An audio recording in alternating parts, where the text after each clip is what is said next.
songs of praise to sitting on the panel of Keith Lemon's Celebrity Juice. Yeah. That's quite a contrast.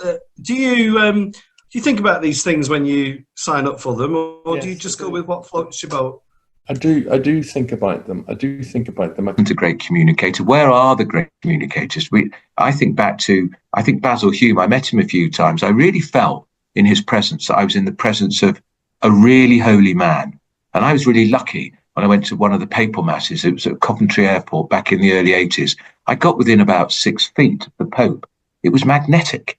It's extraordinary. There's a kind of embarrassment in Britain about saying that you're religious. I remember Alistair Campbell saying when Tony Blair was asked whether he had prayed with President George W. Bush, and Campbell said, "We don't do God." I'm all right, so I can say that I still don't do God, but I do the God Cast. I'm more present than I've ever been in my life. Mm. And I'm happy to go with the flow of the pain as well, if that makes sense, because it means I'm living. I'm living authentically, but oh my God, the pain is real. When I realised how he changed and what he'd got, that's where my rock bottom came, because I saw something in him that I ideally wanted to have but couldn't have, and it took me a good year or so to find out where my knees were. Yeah. And then once I was on my knees, then the only way was to come back up. People still love coming to hear us play songs that we wrote in the 90s, and they're still, as I say, they come along and they sing every word back with passion.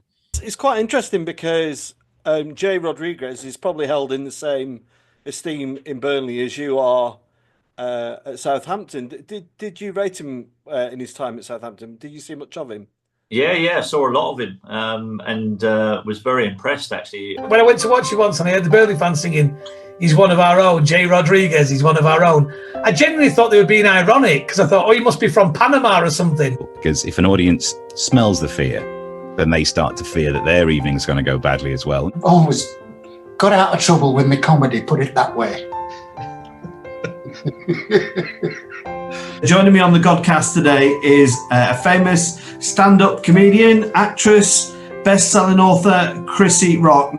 Well, I was brought up on summer season shows, and it was all my dad's fault. And we started off Baby Cow in 1999, and we were the first. Steve and I were the first comedy producers that were working class. I guess he did that with you a bit, did he? Oh, I used to do it all the time, yeah. I used to, I'll be honest, I used to get as much laughter from him as the audience did when we were on stage. I'm a pretty lost cause, I think. I'd be very surprised. I mean, I like the idea of like a few minutes before death, just saying, I'll join, throughout the whole recording, really. I mean, obviously the band was successful, but I don't think that we really thought it was going to be as well. Of course we didn't. We had no idea it was going to be as huge as it did. Faith, are you a man of faith or not? Very much so. I am a strong believer in God and have always publicly proclaimed so. The royal that will be officiating your investiture today is His Royal Highness Prince Charles. I went, yes!